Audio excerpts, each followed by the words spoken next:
Apakah kau orang Islam mengamalkan sihir? Boleh boleh amalkan masuk neraka.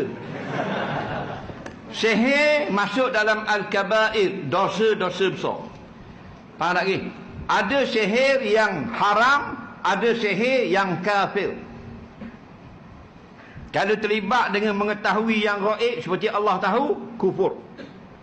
Kalau sampai meramalkan nasib, kufur. Hati-hatilah. Kita pergi saja bukan nak percaya. Orang pergi, orang kata puasa pandai sihir. Ada orang nak pergi esok. Aku nak pergi seorang nak tengok. Dah mau nak berobat dah?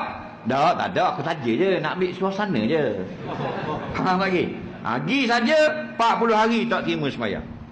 Sebab jelas Nabi kata, man atakahinan lam tukbal salatuhu arba'ina yauma.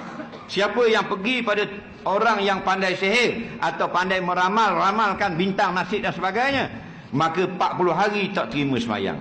Tu dia tak percaya, dia pergi tengok je. Faham lagi?